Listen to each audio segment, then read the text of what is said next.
வித்யாபுரத்தில் புனித சந்தன மாதா ஆலய ஆண்டு திருவிழாவின் முக்கிய நிகழ்வான மின்விளக்கு அலங்கார பெரிய தேர் பவனி நடைபெற்றது.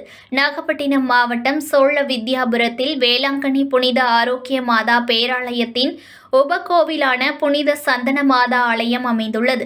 இக்கோவிலில் ஆண்டு திருவிழாவானது ஒவ்வொரு வருடமும் வெகு சிறப்பாக நடைபெறுவது வழக்கம். அதன்படி நிகழ்வாண்டிற்கான ஆண்டு திருவிழா கடந்த ஜூலை 18ஆம் தேதி கொடியேற்றத்துடன் தொடங்கி ஆண்டு பெருவிழாவின் முக்கிய நிகழ்ச்சியான மின் அலங்கார பெரிய தேர்பவனி நடைபெற்றது.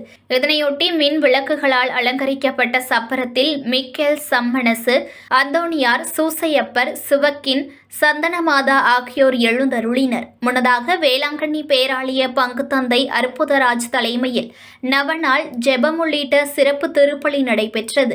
பின்னர் புனிதம் செய்ததை தொடர்ந்து சப்பரம் ஆலய வளாகத்திலிருந்து துவங்கி முக்கிய வீதிகள் வழியே வலம் மீண்டும் ஆலயத்தை வந்தடைந்தது. இதில் சுற்று வட்டார பகுதிகளைச் சேர்ந்த திரளான பக்தர்கள் கலந்து கொண்டனர். நியூஸ் ஒன் தமிழை லைக் பண்ணுங்க, கமெண்ட் பண்ணுங்க, ஷேர் பண்ணுங்க, மறக்காம சப்ஸ்கிரைப் பண்ணுங்க.